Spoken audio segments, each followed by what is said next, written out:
Welcome, everybody, to a very special live stream. We are going to have a special guest today. If you guys have any questions that you want answered, please feel free to put them into the live chat. Just put a QQQ in front of it just so that we can see them easily. Sometimes the chat can move really fast and we don't see them. But I am going to go ahead and bring our guest on here. Our guest today is Dr. Davis. Here we go. Hello, sir. Hi, help me with your name. Is it Nili or Neely. Neely? Okay, Yes. thank you. Yes. Thank you for joining us today. Dr. Davis, for those of you that don't know, which I know my audience is very aware of you, Dr. Davis, but for those that don't know, you have been a powerful voice in the wellness space for so many years. I remember back when your book Wheat Belly came out, more than 10 years ago now, and it was just such a powerful book, changing the way that people thought about wheat specifically, because it was always seen as such a health food, especially if you get whole grain. And you really gave so much great information about just, a different perspective. And maybe it's not quite the health food that everyone was thinking of. And then since then, you've come out with the Super Gut book, which also has been just a great uh, place for people to start with gut health and kind of getting that under control, not realizing how much gut health really impacts the entire body. So those are just a couple of things, but I know that you have a lot of things that you offer with your online community and things like that. But thank you so much for taking the time to be with us today and to chat and answer some questions. Thank you, Neely. Thanks for the invitation. Yeah. So I one thing that I know that a lot of my viewers are really interested in is the L. reuteri. First of all, how do you pronounce? Think of the news service from the UK, Reuters. Okay.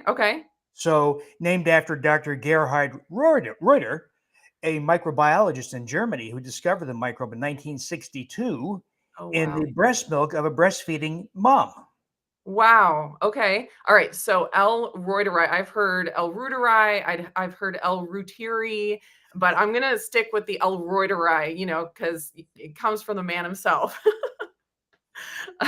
So that's a big reason that a lot of people, have come to my channels. They've seen me making the L. reuteri yogurt and the Super Gut yogurt, and particularly in response to me trying to get my Sibo under control. And so I figured we might as well just start at the very beginning. What is Sibo, and why should we even be concerned about it or thinking about it? Nearly, it's probably one of the most underappreciated phenomena in our modern world that, with good evidence, this is a process that affects half the US population. It is therefore probably the largest epidemic ever experienced by humans. All we need to do to figure out just how common this is, look at the several dozen studies that ask this very simple question. In condition blank, how many people test positive for Sibo? And it's typically hydrogen gas on the breath. That's a test used. A test you can do in a clinic or a lab, or even, by the way, in the comfort of your home. We can talk about that also. There's a consumer device called the AIRE device, AIRE. Well, how about in irritable bowel syndrome? What proportion tests positive? Well, it varies from study to study, some using good methods, some not so good methods, but on average, about 31%.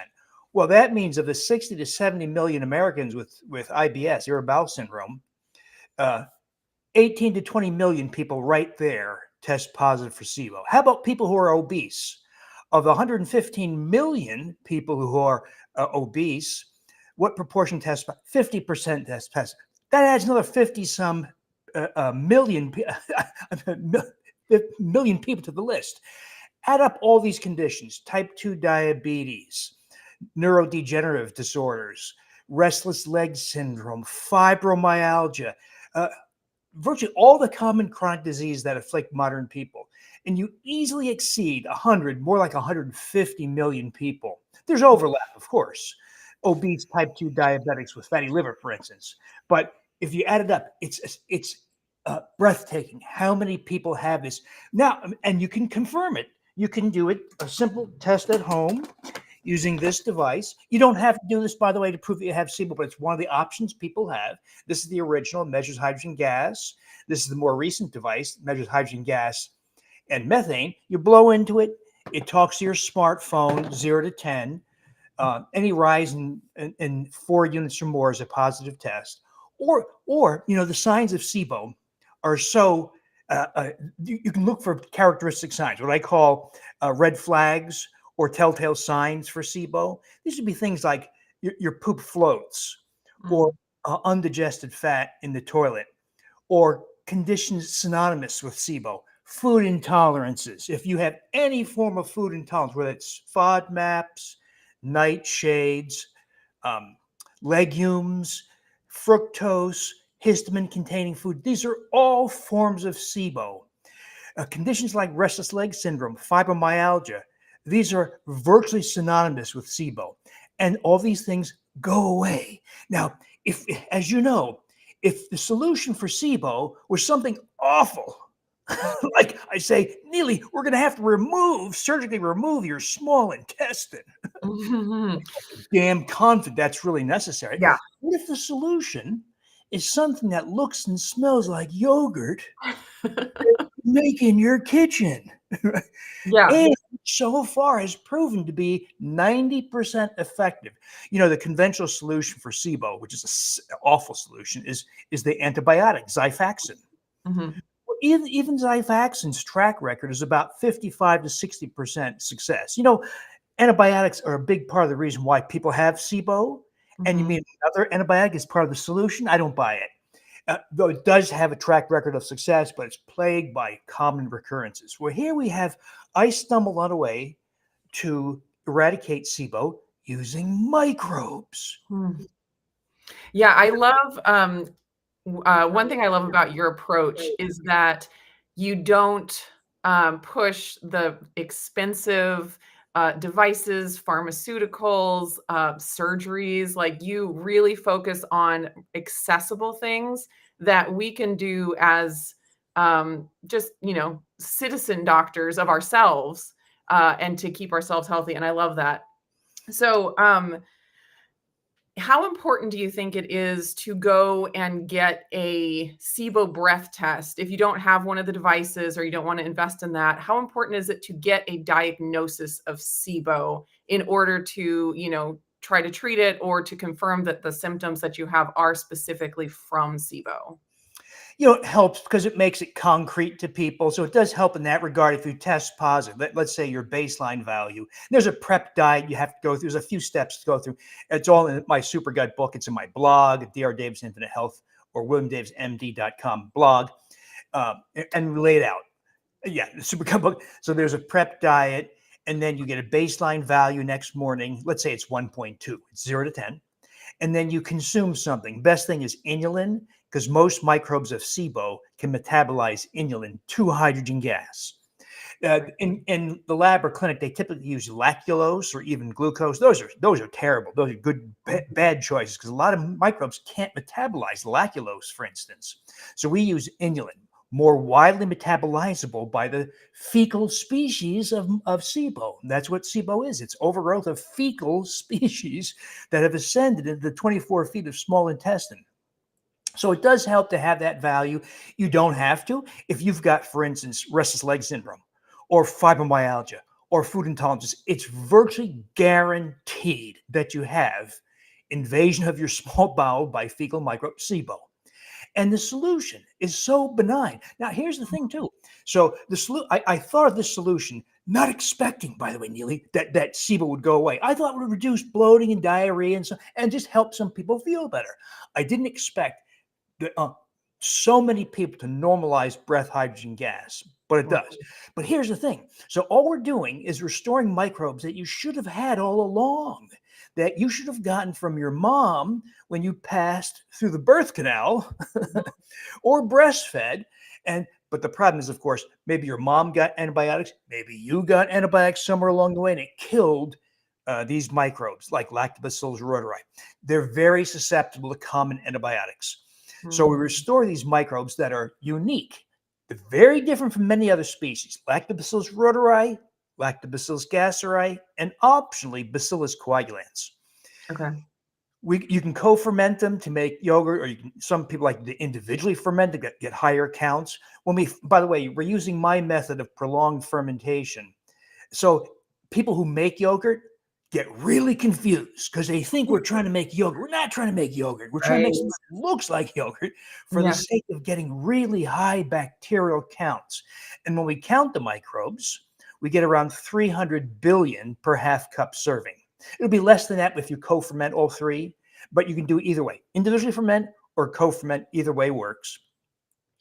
For 36 hours, Reuteri, for instance, doubles. They don't have sex, right? There's no male and female microbes. They just double themselves. Mhm. Well, Reuteri doubles every 3 hours at human body temperature. So we're going to let it double 12 times, 36 hours. And that's how you get 300 billion. Because Wow. there's a real advantage. If you buy a commercial probiotic that has maybe Lactobacillus bulgaricus, Streptococcus thermophilus, or other species, one, very low counts, and those microbes don't do anything for Sibo. They have almost no effect. So we're going to choose microbes that colonize the small intestine, which is very unusual, Okay. and produce what are called bacteriocins, natural antibiotics effective in killing fecal microbes like E. coli and Salmonella and Klebsiella. So we consume this yogurt, and so far it has exceeded my expectations. Now we need to do a formal clinical trial. Of the 60 or 70 people who've done this, about 90% convert to H2 breath negative. But we will do a formal clinical trial. It can't be with yogurt though, because Mhm. that's just too many variables when you make yogurt. We'd Yeah. have to encapsulate it. But the advantage is we're increasing numbers of microbes 100 to 1,000 fold. So if you're going to battle in a war, would you, and you're going to fight, let's say, Mm. 100,000 soldiers, you want to come to that battle with 10,000 soldiers or 500,000? You want to come with Right. big numbers. That's all we're doing. We're increasing the numbers. The two most essential are the Reuteri and the gasseri. The Bacillus coagulans, I still debate how necessary that really is, but it has beneficial effects of its own. But the great thing is, because we're restoring lost, what I call keystone microbes, very important foundational microbes, other good stuff happens. Ladies love it because the Reuteri in particular cause you to lose your wrinkles. It increases dermal collagen. Mhm. Guys like it because it restores youthful musculature, your muscle mass and strength. Not like Arnold Schwarzenegger, youthful muscle. As we age, we lose about a third of our muscle. It comes back. Mm. Libido goes up. Older guys get about a 50% rise in testosterone. Older ladies, and they're typically in their 60s and onward, often have vaginal atrophy and dryness and irritation. That can improve dramatically. Mm. Sleep is deeper. And because a lot of these effects are mediated by causing a release of the hormone oxytocin from the brain, oxytocin, the hormone of love and empathy, people like other people better. You feel closer to your partner. Mhm. You're more tolerant of other people, like coworkers or your family. You're more generous. My favorite, you're more likely to accept the opinions of other people. So there's all these physiological youth preserving or youth restoring effects and all these social effects. That's the Reuteri alone. So while we're doing this for the purpose of SIBO, you get a whole long list of other beneficial effects. I love that when, you just have a healthy thing that you add to your life. A lot of, pharmaceuticals, you want some certain effect, but it has all kinds of negatives that come along with it. And I love, the more natural, holistic things that we find in nature that we can add, and they actually have positive side effects. Imagine, a commercial for El Reuteri, and instead of having all the negative side effects, you have all the fine print of the positive side effects. And That's what I know one of the is reasons really I think, great. Neil, that we get so many benefits is all we're really doing in all my programs is restoring things that you should have had all Yes, along. yes. So vitamin D, for instance, well, you're supposed to be outside a lot. wearing a loincloth in a tropical sun. Yeah. So a lot of sun exposure over large surface area. So getting vitamin D is all we're doing is compensating for the lack of sun and wearing clothing that Right. covers surface area in public. Right. Likewise, Reuteri, we're just restoring a microbe your mom should have given you at birth and you should have retained. Now, here's a dilemma we have. If mom gave you Reuteri, you would have it for a lifetime. If you were never exposed to antibiotics and perhaps other things like glyphosate, the herbicide, and other factors, preservatives in food, all the things that are antimicrobial. Mhm. But if you get it as the yogurt, it only colonizes your colon and small bowel for maybe a week. Why? Uh, we don't know for certain, but I speculate it's because microbes are like people. They have communities. And we don't yet know what the supportive community for Reuteri looks like. I predict that, who knows, 3, 5 years, whatever, we say, okay, get Reuteri with these 7 or 8 other microbes, and it'll take up permanent residence. But we don't have that information yet. Mm. Do you have any idea about, like, if there was a woman who was pregnant and she consumed the Reuteri, if that would be passed on to the baby when the baby was born? Have you looked into that at all? Yeah, the mother should pass that. That's how it's supposed to happen. It's not the most important microbe for the baby. The most important microbe for the child is Bifidobacterium infantis. That is Okay. a crucial microbe for a mom to pass on to baby. Unfortunately, mom might not have it, or the baby does get it, but baby receives 1 to 5 rounds of antibiotics shortly after birth, which is Yeah. very, very common. Yeah. Because if a child has infantis, it has a greater chance of normal neurological maturation and maturation of the immune system. So children who get infantis and breastfeed, because infantis allows that child to metabolize the oligosaccharide, human milk oligosaccharides being provided by breast milk. That child is more likely to not develop type 1 diabetes, asthma, obesity, type 2 diabetes, and will have a higher IQ. So not having it. So the Reuteri plays a minor role in the infant's microbiome, but it plays a major role in mom's health Mm. because the Reuteri via oxytocin causes expression of breast milk. So a lot of ladies fail to breastfeed. They're unable to. And one of the reasons is loss of Reuteri and Right. thereby oxytocin. And restoring Reuteri and oxytocin encourages the maternal-infant bond, so and discourages postpartum depression, which is a terrible problem. If a Yeah. woman is suffering depression, she fails to bond with her child, the child can suffer. It's a big problem. Of course, it's treated with antidepressants and terrible things like that. Here we have a natural solution for many of the phenomena of reproduction. Yeah. So if a woman was pregnant, it would be a good idea to consume the Infantis strain that you mentioned, and Yeah, then there's a also commercial to give it product. to the baby when it's born? Mhm. Okay. So the way it's done, so University of California Davis group did a lot of this work, and it's commercialized as a product called Evivo, EVIVO. I have no relationship with this company. They just did good work, but they tell you to feed it to your child by mixing it with breast milk. I say, why not do it the way it's supposed to be done, which is how about mom during pregnancy, like third trimester? So Yeah. make yogurt out of Bifidobacterium infantis, same methods, same temperature, time, etc. And mom eats it, and then she provides infantis to her child at time of delivery Mm. in the context of the broader microbiome, like it's supposed to be done. And then Right. you can still give it to the child to be absolutely certain because it's so critical. Yeah. So the Reuteri, important for mom, not so important for baby in the early years. As that child matures, it becomes extremely important for social behavior, for control of body, what I call shape and body composition, where muscle is located, where fat is located, um, your ability to interact with other people. So one of the great effects people will notice right away is you seek out the company of other people. Now think Hmm. about this, Neely. We're talking about this kind of wanting people's company and comfort at a time of record social isolation, record suicide. Mhm. Half of all marriages end in divorce. And the psychology community has been measuring and tracking the rise in narcissistic behavior. They've been tracking it since 1963. So, for instance, in 1963 they asked people, "True or false? I am a very important person in this world." 1963, 13% of people said, "Yeah, that's true for me." Hmm. Our time, 83% of Oh, wow. now, there's more to this than just Reuteri and oxytocin. But if it's consumers' behavior and social media, you and I don't have that much control, but we have control over whether somebody has Reuteri and thereby oxytocin because we're seeing it. People may do this for Sibo or other reasons, but they say, "I like my family better. I Mhm. introduced myself to strangers in line for coffee at Starbucks." So, Yeah. or I had an office party and I hated those things. I'm thinking, they're looking at my clothes, my makeup, my hair. You find yourself looking forward and being comfortable in social settings. So it really changes behavior.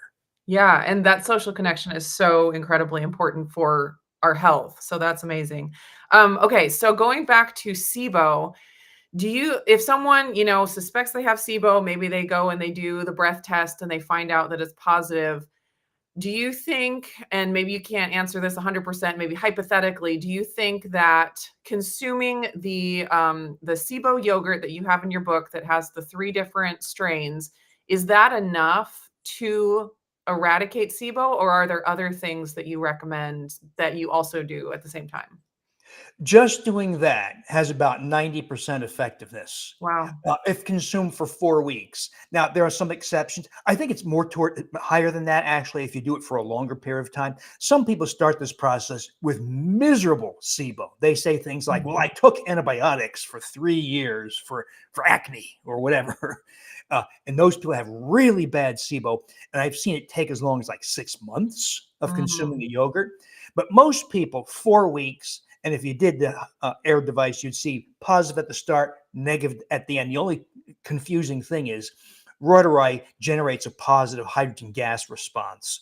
So this was very confusing to us at Right. first. So what you have to do, yeah, test baseline, do your yogurt, let's say 4 weeks, and then stop the yogurt for a week and I'm about a couple of weeks, then test and Yeah. see if it's negative. Most people don't want to do that. They just take Yeah. it because As we know what soon as you happens start when you feeling stop. good, you don't wanna stop what you're doing.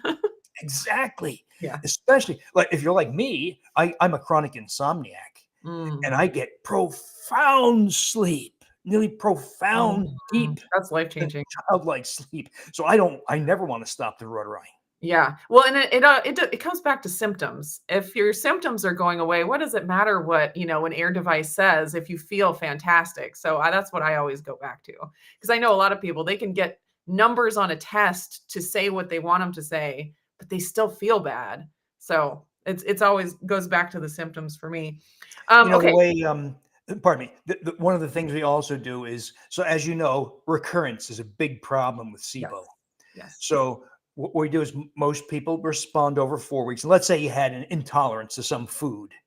After 4 weeks, you can test yourself, small quantity, see if you're now tolerant. Almost always that food Mm, intolerance goes away.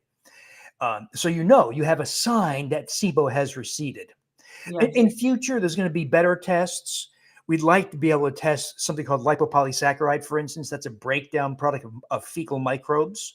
And you can measure it only in research. There's no clinical test. You can't go Mm, to the lab and have them measure it.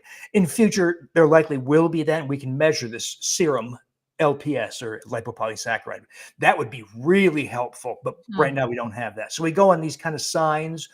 or use the air device with that caution that you have to wait a couple of weeks before you retest. Right. Uh, I know for me, after I, went through the protocols that I went through, including the yogurt to get rid of my SIBO, I I don't know that I even have any food intolerances anymore, when before there were times where if I ate peanuts, for example, I would have crippling digestive pain the next day.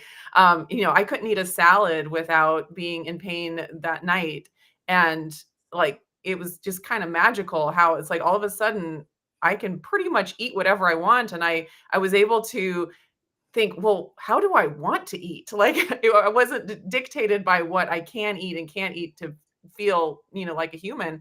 It was like, "Oh, I can actually build my own diet the way that I want to now," which was kind of amazing.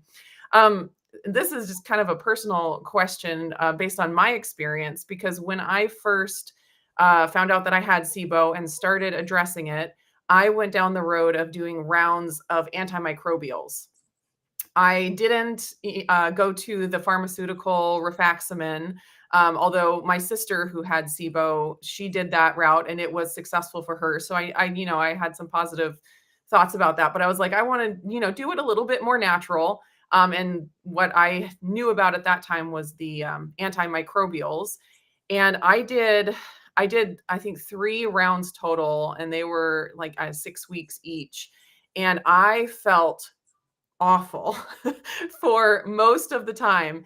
And it was, I think, like between the second and third rounds that I found out about the Reuteri and the supergut yogurt.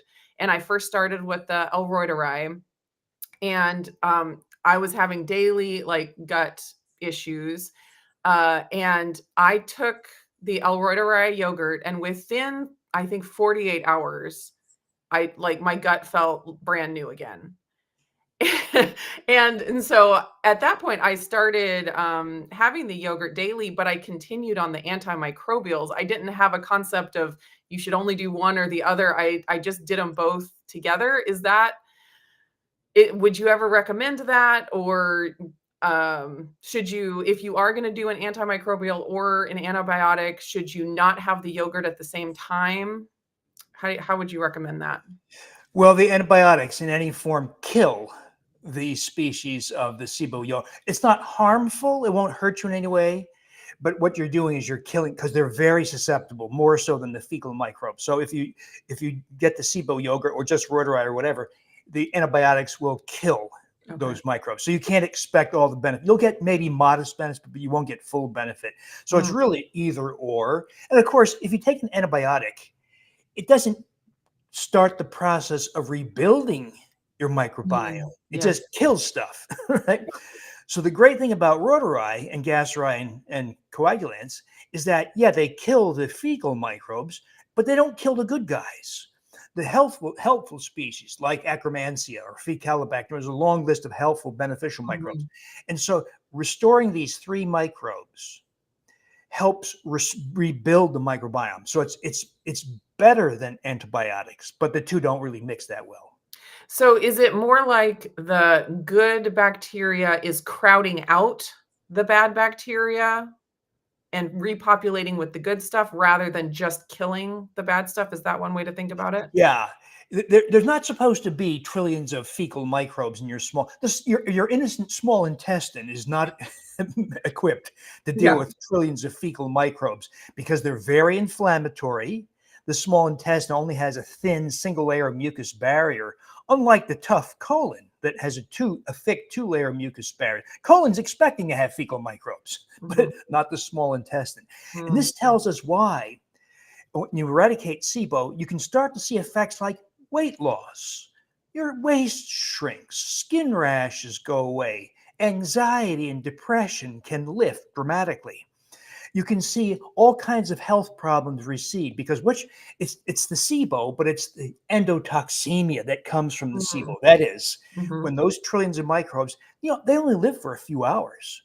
They die and they shed some of their components. Some of them are very toxic components. And that lipopolysaccharide, endotoxin, unique to fecal microbes, is shed into the intestine. It crosses into the bloodstream through the very permeable small intestine. That's endotoxemia.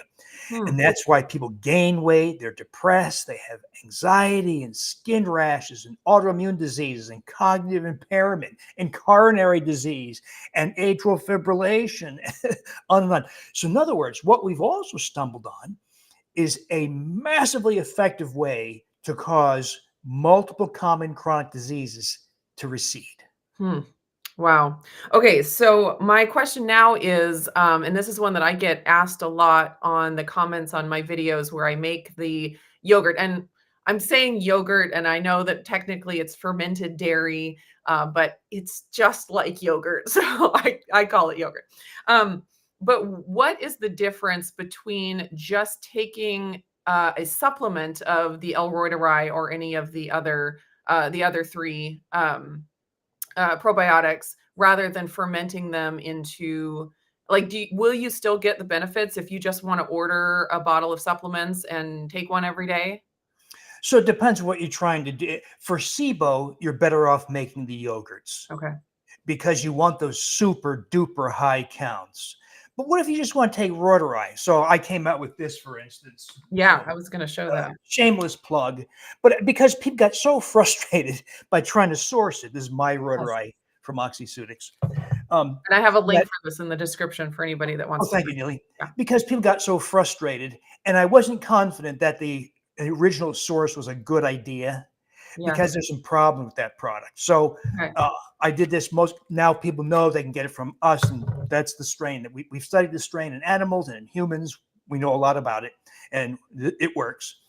Um, uh, but this has 10 or 20. There's two different products. There's a 10 billion per capsule and a 20 billion per capsule. There's also the Gut to Glow that is 4 capsules per day, and that provides 40 billion. But so if you're looking for smoother skin, any of those work. Okay. If you're looking for restoration of youthful musculature, any of those work. If you want deeper sleep, any of those work. So a lot of those effects can occur at those lower counts. But SIBO in particular, you need those super duper kick butt counts, like Yeah. 300 billion. So I don't know how successful you'd be just by taking like the supplement. I don't think you would be, Mm. or else people could take a off the shelf probiotic that happened to have some Reuteri in it. There's some that have Reuteri in it, and your SIBO would go away. It does not go away. Right. There's really no probiotic that you can take that eradicates SIBO. That was my original interest. Thinking, well, if you did take a commercial probiotic off the shelf, would SIBO go away? No, we know that with confidence. Yeah. So, but by specifically choosing species that colonize the small intestine, where SIBO, the battle of SIBO occurs, and are known to produce bacteriocins, natural peptide antibiotics that kill fecal microbes. So the SIBO yogurt formulation specifically does that. So that's where the yogurt fermentation really shines. Okay, yeah, that's great. And maybe like if you do the yogurt and you get your SIBO taken care of, and then you just want to, take a break on making, because it is quite a process to make the yogurt, you could just take the supplement maybe as a maintenance type thing. Exactly. Yeah. Yeah. And maybe you get sleep out of it. Maybe you want to preserve the increase in dermal collagen. Maybe you want to make sure you're able to increase joint collagen Mm, in your cartilage. Another very important. There's a long list. It's frightening, nearly to think what happened when we didn't have Reuteri in particular. yeah. Gasseri, Bacillus coagulans also have very interesting effects. But Reuteri was the first microbe I chose to play with, Mm. and I just by dumb luck, I picked the most interesting one of all. There are other interesting microbes, but Reuteri stands at the top for a microbe that, when lost, horrible things happen. When restored, wonderful things happen. Yeah, that's amazing. So with the supplement, the My Reuteri supplement, what I'm just curious, like what makes it different than what is on the market, what we've been using up until this point? What drove you to create your own? Just being able to tell people this is a species, a strain that provides the benefits we want. So Mm, there's about 200 strains of Reuteri, and this becomes overwhelming after a while. it sounds Uh, like it, yeah. yeah, because not all strains do the same thing. For instance, there's a strain, it's called 30242, um, that is known for reducing cholesterol values, which who cares anyway? Cholesterol's nonsense. But it's another topic for another day. Right. But the 30242 doesn't produce any bacteriocins. Huh. So it would be useless for a SIBO effect.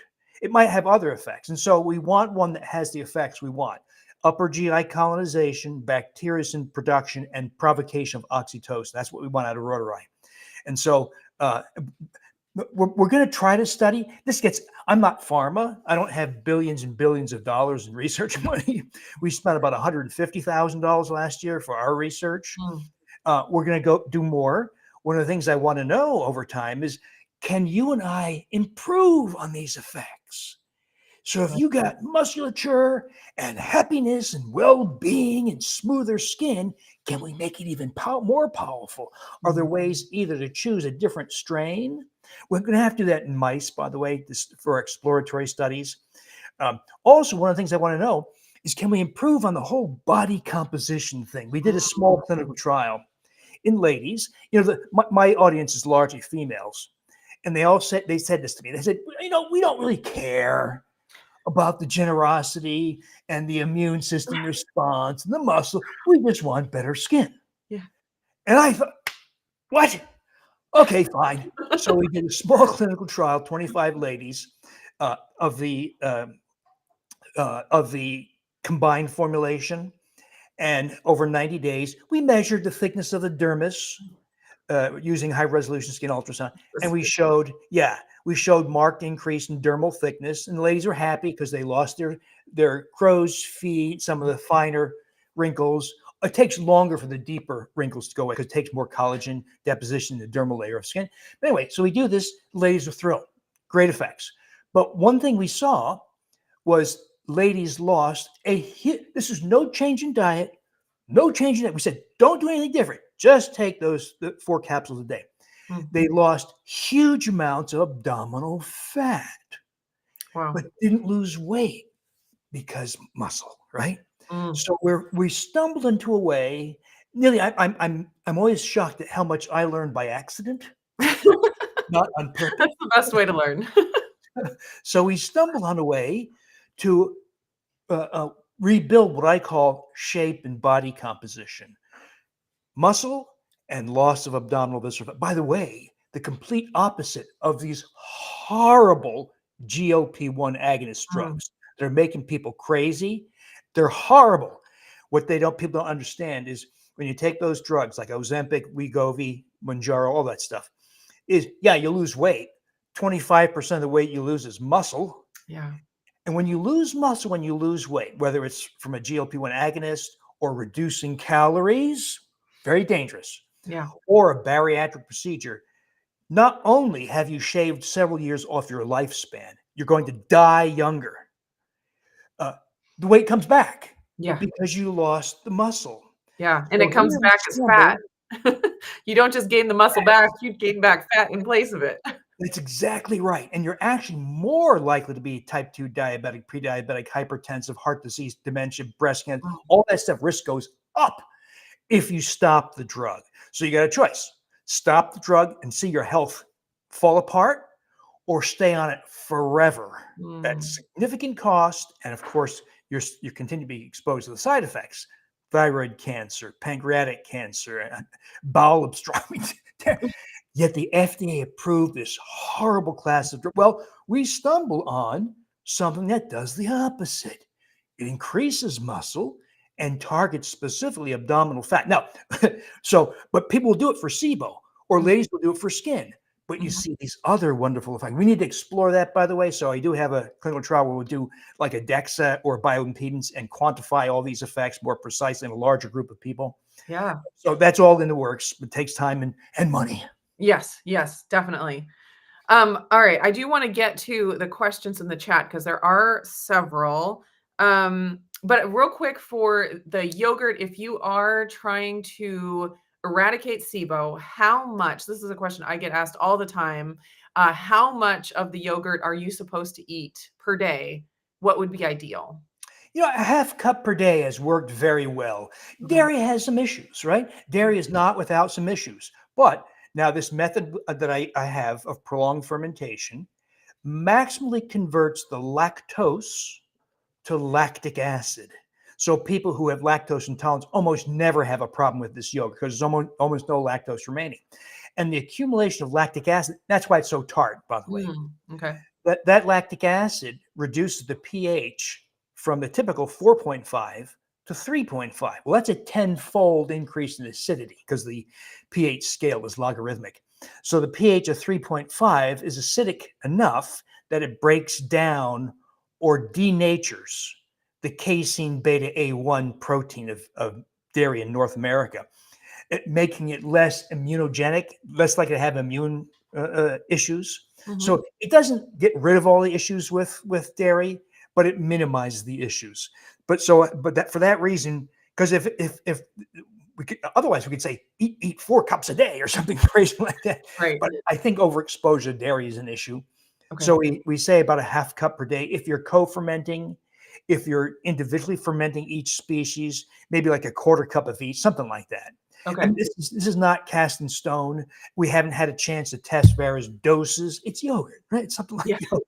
Yeah, But exactly. so far, half cup per day has worked truly far beyond my expectations. Okay. And then if you have eradicated your Sibo, or if you've never had Sibo, is there a certain amount you recommend just as a baseline to, because if most of us don't have this naturally occurring like we should, it seems like we should continually be having it, maybe like once a week, have a serving of it. Like, what do you think would be enough to just keep a baseline? So the point you made earlier, Nili, you can either take the probiotic form or you could take the yogurt 2-3 times a week. And that seems to work really well in preventing SIBO recurrence, in maintaining better skin, regrowth of joint cartilage, deeper sleep, increased libido. All the benefits seem to be sustained or improved further with 2 or 3 times a week exposure until we find out that how to make it take up permanent residence. Right. Yeah. And then is there any concern about, is there anyone that it wouldn't be recommended for? Is it okay for kids? Is it okay for pregnant women? Any concerns? The only uncertainty is pregnancy. Okay. So, because getting these super duper high counts of Reuteri can provoke oxytocin, and ladies know that if you have a term pregnancy and you say, "I want to deliver my baby on Wednesday, August 23rd at 8 a.m." Well, how do you do that? Well, you come into the hospital, put an IV, and they give you an infusion of oxytocin Right. that causes uterine contraction. So, are those high counts we're using for purposes of Mhm. SIBO, are they safe? We don't know. I wouldn't do it. Okay. But everyone's supposed to have Reuteri. So if we look at wild mammals like deer and moose and beavers and possums, they all have Reuteri. If we look at hunter-gatherer humans like in New Guinea or the Brazilian rainforest or the east coast of Africa, they all have Reuteri. It's us who have lost the Reuteri. But it tells us that Reuteri is essential for mammalian health, for the health of mammals. So we've lost it. So children should have it. A pregnant woman should have it. A woman with ongoing menstrual cycles with uterine contractions should have Reuteri. What we don't know is whether those super duper high counts are safe. So what I tell ladies who are say I'm pregnant or I'm having menstrual cycles is do a mixed culture yogurt. Easy trick. So get a source of Reuteri and add other microbes. It could be other probiotic. It could be just yogurt you bought in the grocery store that has Lactobacillus bulgaricus, Streptococcus thermophilus. Maybe they got some others like Lactococcus lactis. I mean, there's a whole bunch of these things. Maybe, let's say you buy a yogurt with 4 other species. Co-ferment them.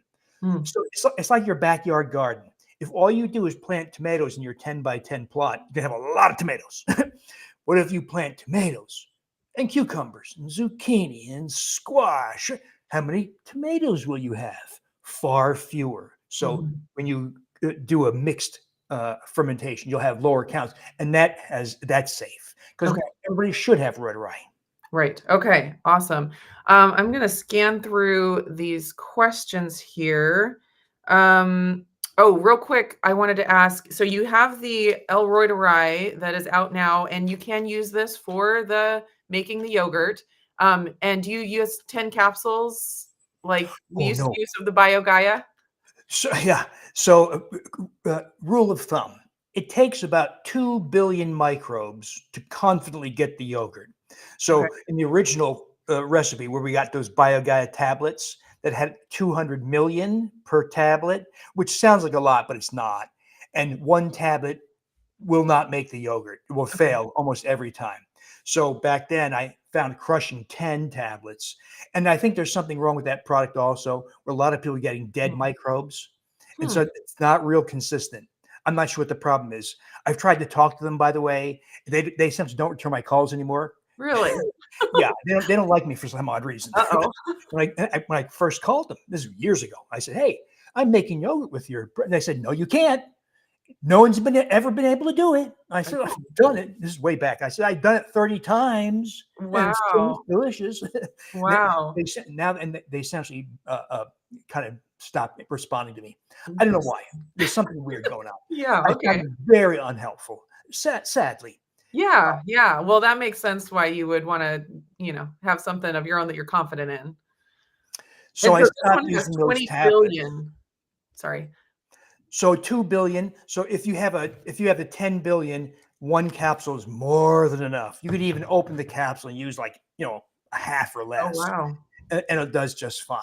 Okay. So, yeah, so, this has 30, capsules in it. This would last you quite a long time if you were just gonna use it for making the yogurt. Would you recommend keeping this in the fridge after it's opened?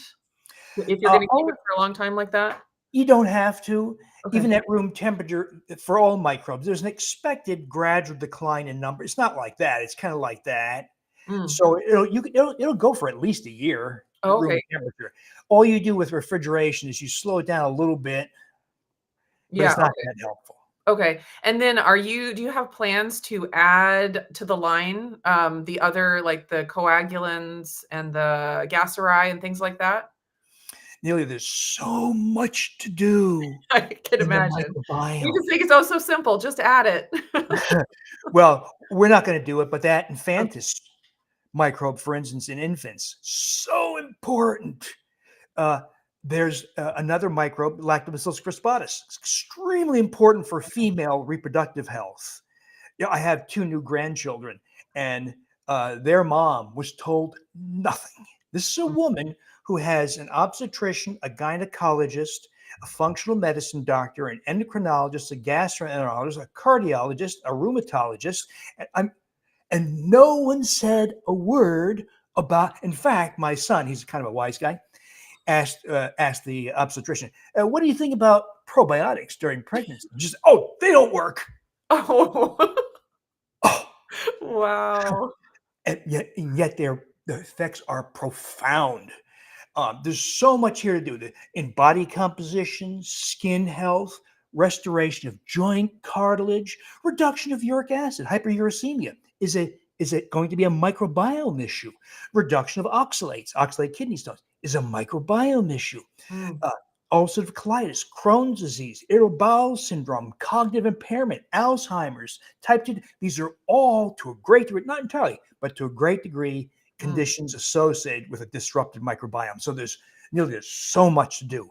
But if all somebody did was got Reuteri, you are off to a huge start Yeah. in regaining control over numerous aspects of your health, including shape, body composition, and your emotional and social health. Right, right. Okay, let's get into some of these live questions here. Roy is asking, is it okay to drink homemade kefir or kefir at the same time that you take the Sibo yogurt? Absolutely. Kefir is a great product. So, one of the things that I advocate is lots and lots and lots of fermented foods. It could be kefir, it could be fermented veggies that you do ferment on your kitchen counter. There's a few things to know, of course. You have to use filtered water that doesn't have chlorine in it. You want to use non iodized salt. You want to get rid of all the antimicrobials. Some microbes you have to keep submerged below the air surface because air inhibits the fermentation process. So it's very simple. It's in my Super Gut book. There are lots of resources on how to ferment foods. But here's a quick rule of thumb that will help your listeners. Think of microbes in two distinct categories. This is not entirely true, but it's largely true. There are microbes that ferment at human body temperature, like Reuteri and Glycerin. Hmm. Then there are microbes that ferment at room temperature. These are species like Leuconostoc mesenteroides or Pediococcus pentasaceus. These are microbes you'll find in sauerkraut Mm, or mhm. fermented radishes or fermented pickles. They ferment at room temperature, like more like 70, 72 degrees Fahrenheit. I point that out because people will say things like, "I'm going to ferment my pickles at human body temperature," or vice versa. So it helps understand that these microbes fall in two different categories. Okay, that is very interesting. Um, Now, some people have told me that there is L-reuteri in kefir, milk kefir. Is that true? And would that be enough to get the beneficial effects? It's not enough. One, we don't know anything about that specific strain. So Right. does it provoke oxytocin? Does it colonize a small bowel? We just don't know. And typically the numbers are small. This is true also of probiotics. If you have, let's say, a probiotic that you pay a lot of money for, let's say it has 20 billion counts of microbes, but it has 20 different species, the numbers of each one can be very low. Right. By the way, you can also take a probiotic and ferment that also. One thing we don't know, and this is true of the Sibo yogurt as well as fermenting from a probiotic, over time, there are likely to be shifts in the relative numbers of microbes. And we have not yet done the analysis. So let's say the Sibo yogurt, if you're fermenting Lactobacillus reuteri, Lactobacillus gasseri, and Bacillus coagulans, at time zero, at the end of the first batch, you probably have 100 billion or so of each. How about the fifth batch? Does one dominate? We Right. don't know. We're going to do that in those analyses. It's just it's not difficult. It's just kind of cumbersome. Yes. How about the 10th? So what many people do is this. They co-ferment the Sibo yogurt and start from scratch every 5 or 6 batches or so, something Okay. like that. Or individually ferment and there's no competition. That's probably the best. It's just a hassle though to have to do 3 simultaneous Right. fermentations. Yeah, I've done that before. It is a lot to manage. Um, so if you are doing them individually, how long do you think, or how many times can you reuse the previous batch to culture the next batch? Do you have any info on that? Or do you need to go back to the supplements at some point? It should be an infinite number. So in Mm, other words, if this is old-fashioned times, I gave you a tomato, right? And you eat the tomato, but you save the seeds. mhm. You can grow tomatoes. Yep. At the end of the growing season, you save a tomato, get the seeds. How many times can you do that? An infinite number of times. Yeah. Same thing here. You can do it an infinite, as long as you're reasonably careful and don't do crazy things like sneeze on it or prepare it in the path of airflow from your air conditioner or heating and you blow fungi into it, something Mhm. like that.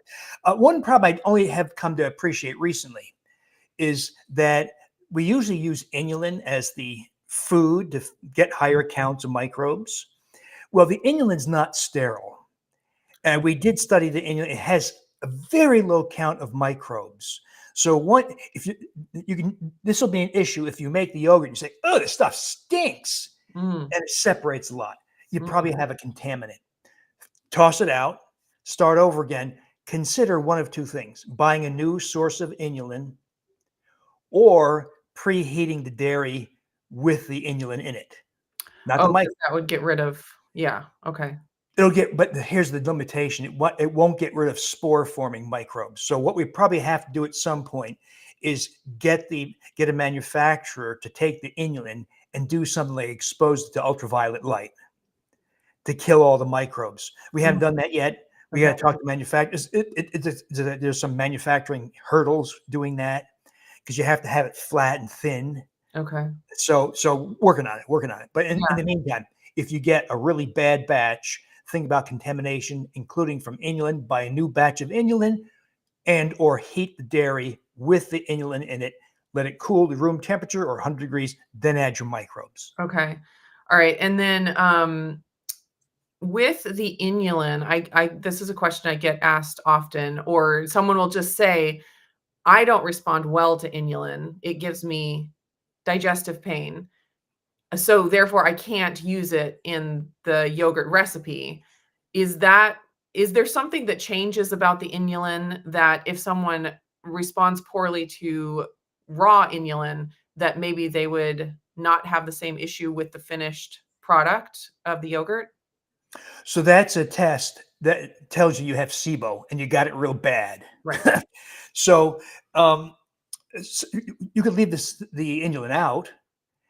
You won't get as high a count, but you'll still get pretty good counts. Okay. And the few times we've tested it, the presence of the inulin increases counts about fourfold. So it's Mm, not huge. So maybe you don't get 300 billion, maybe you get whatever 100 billion, something like that. It's still effective. okay. Or use less than the typical. We use now about a tablespoon. Use less. Okay. So if there's any unfermented inulin, that's what's going to cause so Okay. the microbes should, if you get the inulin right, the microbes should convert the inulin to fatty acids, and there shouldn't be much inulin left over. But it doesn't always ferment all the inulin. So you can Okay. test, like maybe instead of a tablespoon, maybe try a teaspoon and see Mhm. if it bothers you. You can do something like that. But know that eating the yogurt is the start of the process of Mhm. getting over your inulin intolerance. Right, right. Okay, here is a question about wheat.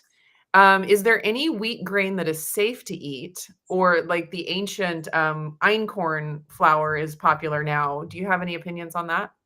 Yeah, so let's ask this question. What happened to the first humans in the Middle East, what is now Syria and Israel?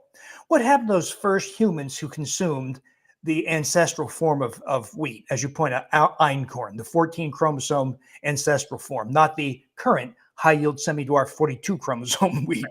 So what happened to those humans? Well, this is really interesting. But prior to the consumption of grains, there was almost no tooth decay. Mm. So 1 to 3% of all teeth recovered showed evidence of cavities, abscess, tooth loss, misalignment at a time, Nearly, where there was no toothbrushes, no fluoridated toothpaste, no dental floss, no dentists, almost no tooth decay. With the adoption of wheat in the Middle East, millet in sub-Saharan Africa, maize and teosint in Central America, there was an explosion in tooth decay. 16 to 49% of all teeth showed abscess, tooth loss, misalignment. So people have compensated over the years with various forms of dental hygiene. We compensate, right, with fluoridated toothpaste, dental floss, cleaning, all that kind of stuff. So the consumption of einkorn wheat was associated with an explosion in dental problems. It was Mm. also associated with a marked increase in arthritis. Knee Huh. arthritis doubled, for instance. It was also associated with multiple deficiencies, particularly of minerals, because the phytates of grains bind iron, zinc, calcium, and magnesium, and you poop it out. So if you have, for instance, a sandwich, a bologna sandwich with modern wheat, or even with ancestral einkorn wheat, and let's say whatever magnesium or calcium or other minerals are in it, you poop it out, you don't absorb them. This is a real problem for females. Mm. Oddly, it doesn't happen in males, it seems, but in females who consume grains, it binds iron. So a Mm. lot of iron deficiency. I've seen ladies getting blood transfusions, iron injections, iron Mhm. tablets, bone marrow biopsies, and Mm. yet their hemoglobin, that's how you measure anemia, Mm. it should be about 12 or 14. They're like 7, and they're Mm. always breathless. They're always cold. They're always tired. It's real hard to function, and they're getting blood transfusions and all that stuff. They stop the wheat, hemoglobin is 12 within 2 weeks. So Yeah. it's a profound effect. So all those effects became clear. You can see it in bones, something called parodic hyperostosis or cribble orbitalis. Don't remember that. These are effects in bony evidence. So even with consumption so here's an analogy I tell people. If something is less bad, Mm. does that mean we should interpret it as good? Right. So my favorite analogy is, so if full tar cigarettes unfiltered are terrible for you, are filtered low tar cigarettes, now if they were associated with, say, modest reduction in lung cancer and heart disease, should we interpret that to mean they're good for you now? Of Mhm. course not. Right. The Right. same thing here. Humans are not adapted to the consumption of grains. So people say gluten. It's not just about gluten or gliadin. It's about so many of the phytates. It's about wheat germ agglutinin. It sounds like gluten, but it's agglutinin. It's Mhm. called that because it agglutinates or clots blood. It's also a very potent bowel toxin. The amylopectin A, carbohydrate unique to wheat that raises blood sugar sky high.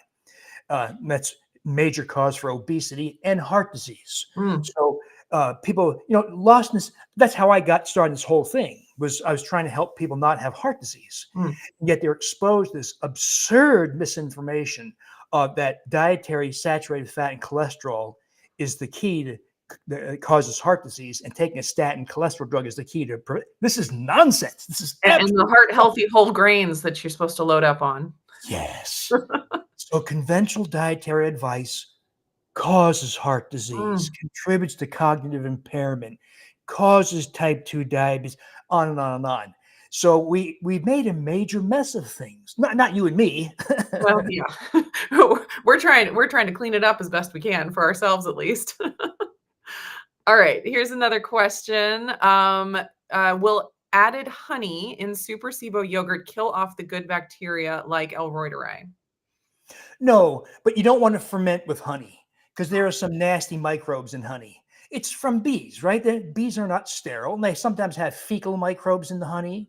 Sometimes there's spore-forming microbes. Then there's sometimes outright pathogens. So it's like raw milk. Raw milk is not so dangerous, but if you ferment it, you Mm, amplify. So if there's a little bit of listeria or staphylococcus aureus in that milk or in the honey, eating it doesn't hurt you usually. But if you amplify counts by fermentation, you can kill somebody. And so fermentation is great for good microbes. It's very dangerous when you have unwanted microbes in okay. the mix. Yeah, that's good. Okay. Is gluten as bad as lectins as far as plant toxins go? So what this question means is gluten is a protein, and the harmful component of gluten is gliadin, and lectins are things that protect the plant. So, for instance, wheat farmers love lectins because they inhibit molds and insects. Hmm. So they have chosen strains of wheat that have much higher lectin content. But there's also this ridiculous argument going on that you should avoid all lectin. That is patent nonsense. Okay.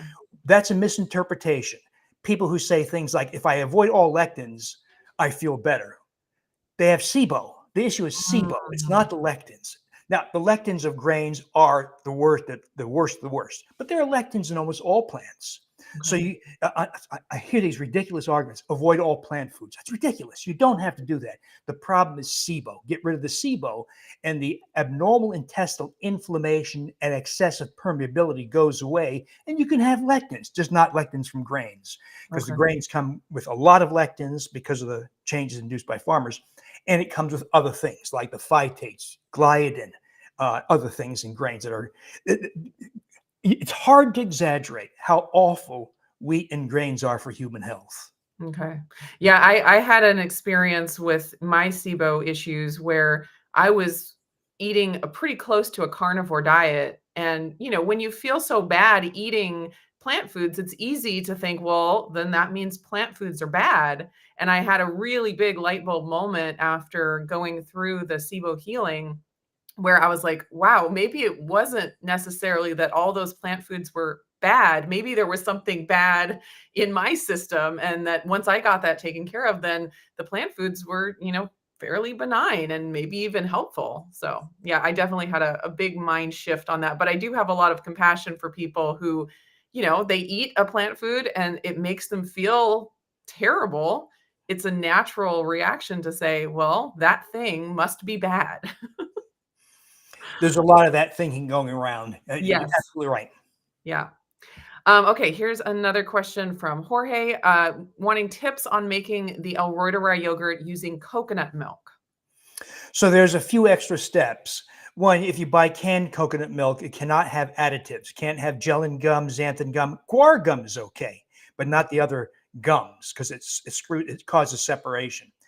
You're going to have to take a few extra steps. You're going to preheat it to 180 degrees for a couple of minutes, allow it to cool. As it cools, put in about a teaspoon of guar gum and then hit it with a stick blender for at least a minute, and you'll get a much thicker end result. The reason for this is coconut milk loves to separate into Mm, protein, solids, and fat, and it's going to be disgusting. So you have to inhibit that separation. So a teaspoon or so of guar gum, stick blender for at least a minute till you nice thick uniform, and then when it cools about 100 degrees, then add your microbes and your prebiotic fiber.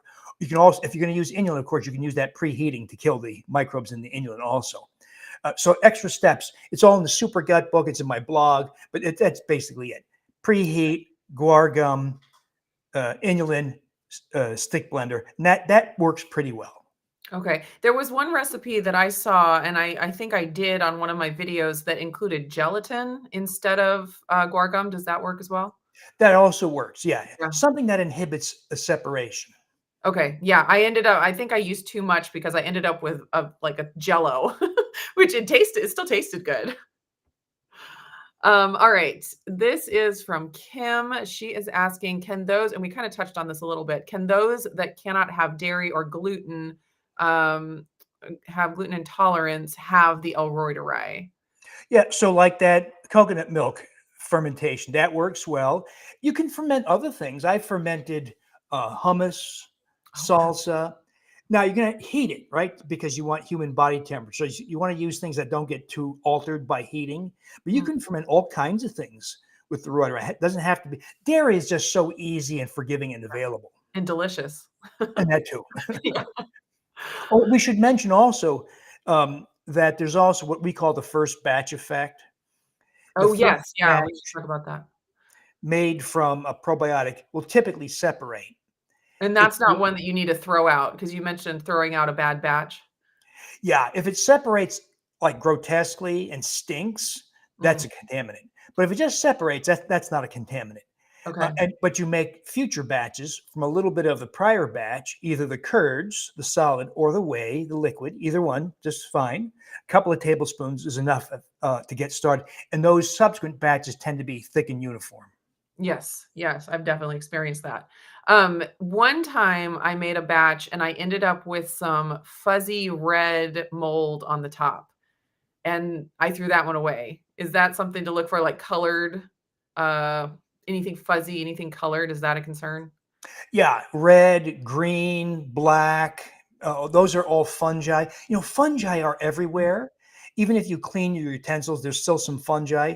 It's in your hands, it's in your breath, it's in your mouth, it's on your countertops. So the only thing you have to do is to clean your utensils, hot water and soap.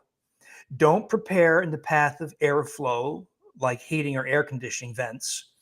Um, and that usually avoids having fungal contamination. But if you do have fungal contamination, scrape it off, toss it out, but you can still eat the yogurt.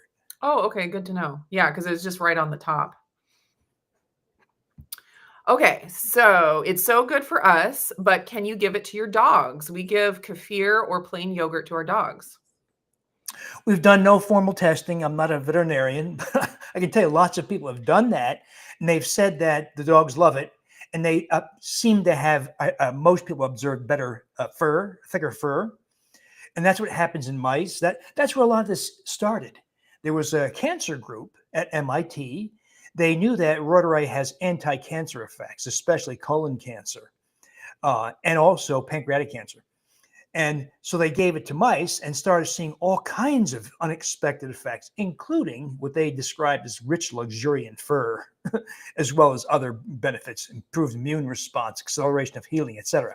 So I think it's fine, but please, I'm not a veterinarian. I really don't know for a fact. I just know many people have done it. Yeah, I usually after I have a bowl, I'll put it down for my dog to lick, and they'll get a little bit that way. All right, this isn't a question, but a comment I wanted to read from Erna. Dr. Davis, I have all of your books and followed Wheat Belly like a Bible, lost a ton of weight, but more important, it cut my lupus complications and inflammation, was able to get off prednisone. That is an amazing That is testimonial. fantastic. Yeah, that's what we want to hear. And Neil, you'd think that given the evidence, this is not just me arguing. There's tons of evidence supporting these ideas. You'd think that'd be at the top of the list, along with such things as restoration of Reuteri, vitamin D, omega-3 fatty acids, magnesium, all the things absent or lacking in modern life. You think doctors would be experts at this. No, they don't give a crap for the most part. And the healthcare system, as you know, and your listeners know, is so broken. It is so utterly broken. It I is. don't have a fix. It's too big for one person to change healthcare policy. But so I tell people the enemy of the healthcare system is healthy people. They Mm, hate healthy people mm, because they can't squeeze you for money. yeah, So if this person got rid of their lupus, which is a terrible condition, it is. and you got rid of your food intolerances. I got rid of type 2 diabetes about 40 years ago. Well, what use are you to the healthcare system who wants to squeeze you for revenue? Yep. So the enemy of the healthcare system is healthy people. And that's what we're trying to do. Yep. Doing our best. Let's see. I think we already talked about this before, but after making the original batch using inulin and Reuteri, you use from the next, like the starter for the next batch. How many times can you do that before you should start again with the inulin and Reuteri? So with a single species, an infinite number of times, like the tomato analogy we just talked about, or whether maybe it's a cucumber or whatever. As long as you save some of the seeds, you can do this over and over. You can do this for 70 years, 100 years. That's how it's supposed to be done, by the way, in agriculture. They're not supposed to buy seeds from Monsanto or BASF. Same thing here. If you have some of the prior batch filled with microbes, just use a little bit of that. And you should be able to, as long as you don't do goofy stuff, like cough on it or prepare it in the path of airflow or have some means of contaminate. As long as you're not doing any of those things, it should go forever. This is how it's been done in yogurt making for generations. Yeah. And as long as you're getting a batch that you expect, if it starts tasting funny or separating or anything like that, that would be probably a clue that maybe just Start over from start over with a new scratch. batch. And then I also wanted to ask, can you freeze the yogurt as a starter? So you have, like for example, if you make a good batch that you like, and then you freeze several, portions of it, then you'd be able to pull from that for a long time. The microbes are very tolerant to freezing. In fact, when we buy a big lot of microbes from a bacteria manufacturer, they send it to us lyophilized. It's frozen then dried, freeze dried. And so the microbes they're not tolerant of heat and moisture, though. That's the enemy of microbes, but not refrigeration or freezing. Okay. They're very tolerant of that. Excellent. Just a comment from Denise says 4.5 years of antibiotics, but this is working for me. And I'm assuming she's meaning the yogurt, which is amazing.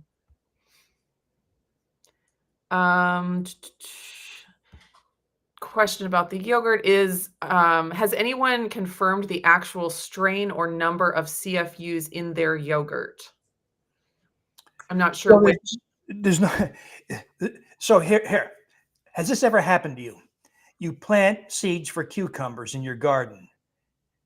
An eggplant comes up. No, right? If you plant seeds for cucumber, you get cucumbers.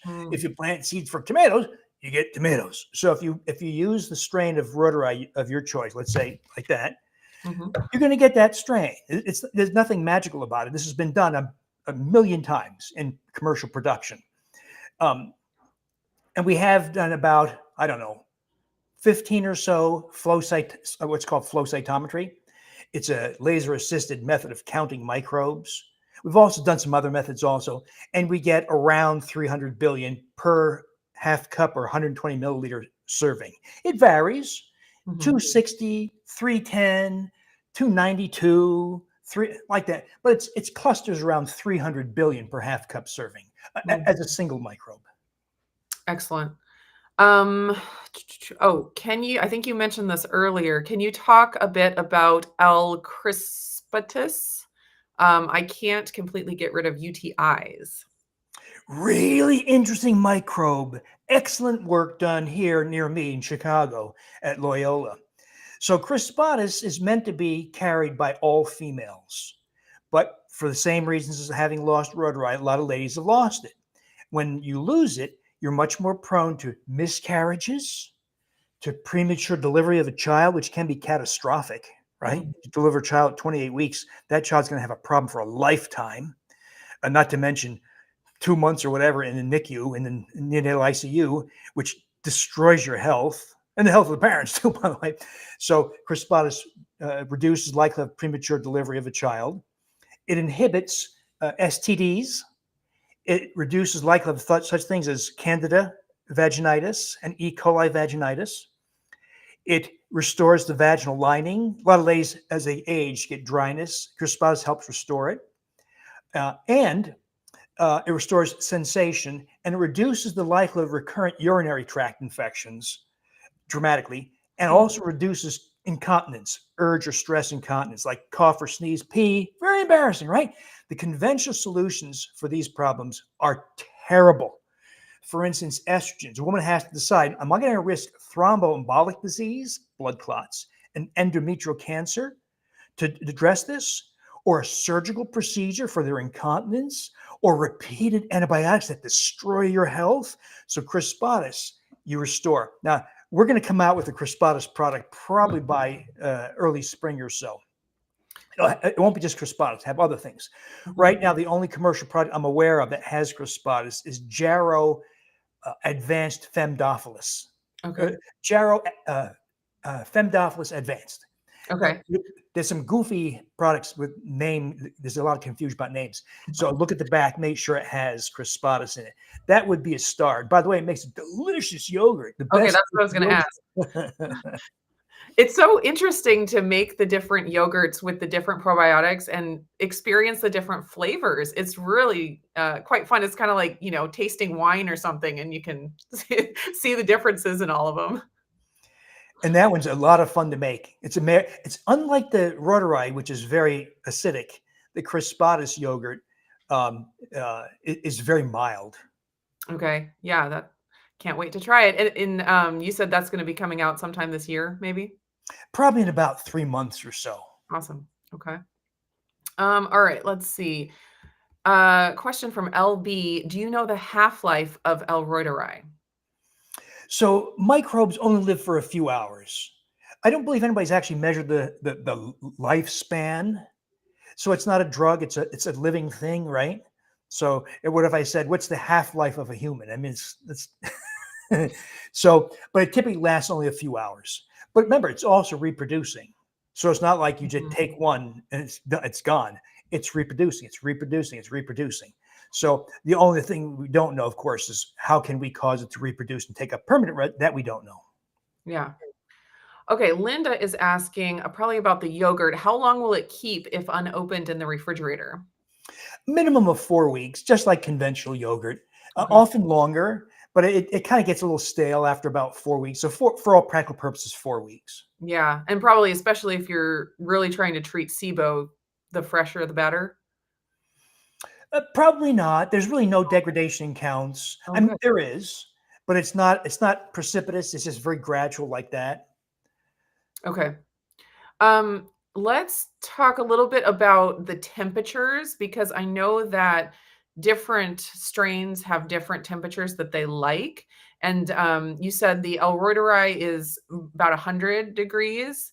And so Exposing Darkness is asking about the yogurt setting on the Instant Pot. And some Instant Pots have adjustable settings where you're able to pick the exact temperature, and other ones have just a one setting. And I think it's around 110 degrees. Would that, be a no-go for these yogurts? Yeah. So most lactobacillus and bifidobacteria species. So bifidobacteria infantis, lactobacillus reuteri, lactobacillus gasseri, lactobacillus acidophilus.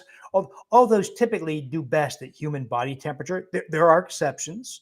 For instance, lactobacillus plantarum is a very interesting microbe, and that's unusually adaptable. You can do room temperature, you can do 90 degrees, you can do human body temperature, but that's the exception. So most lactobacillus, most bifidobacteria like human body temperature.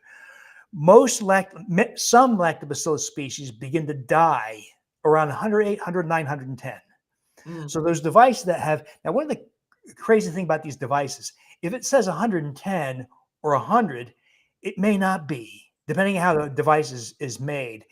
A lot of these devices use a thermostat, and they heat to let you set it to 100. The device heats it to 120, allows it to cool to 90, heats it again to 120. So they're calling it 100, but it's not 100. So if there's any doubt about your device, use a thermometer in the water bath and check it a few times and see what it's doing. Yeah. So some of the older Instant Pots did that cycling thing, and 110 probably will kill or at least reduce the number of microbes you get. So best yogurt makers that have adjustable temperature and timing. So if your device will only go for 6 hours, well, that's a pain, right? we're going to go for 36 hours. So you want a device that has adjustable timing and temperature setting, like Lavelle, Luvele is a good device. Some of the more recent Instant Pots seem to be doing fine. Yeah, I use the Instant Pot Pro. I've found that one to be a Hmm. good one. Yeah. And the sous vide devices also. Yes, yeah, there are some tutorials online about doing it with the sous vide. That's a great option. Linda is saying, and we touched on this a little bit, I thought if you mixed the strains when fermenting, that one or two would dominate and keep you from the benefits of the others. Not so. Well, it's probably true. We have not done the analysis, but that's why Neil and I talked earlier about how to prevent that, you can either start from scratch every so many batches, like every 5 batches or so, or ferment them individually so you don't have any kind of competition. So I think about, once again, a backyard garden. In your 10 by 10 plot, you've planted zucchini, tomatoes, and squash, and whatever else, cucumbers. Well, anybody who had a garden, zucchini takes over. So it could be that Reuteri, for instance, kind of takes over so many batches in. We will do the analysis, just haven't had a chance to do it yet. For that reason, start from scratch, a few batches in, or independently or separately ferment your microbes. Okay, yeah. But if you're doing them individually, you don't have to worry about that. Okay, so Tamil is asking, any other methods to grow the bacteria like rice fermentation? You mentioned salsa and hummus. Have you ever tried with rice? I mean, it's a grain, so probably not. Right. Theoretically, yes, you could, because rice is nearly all sugar, Huh. and microbes love sugar. But it also has arsenic. So remember that issue raised by the USDA that rice has a lot of not added by manufacturers.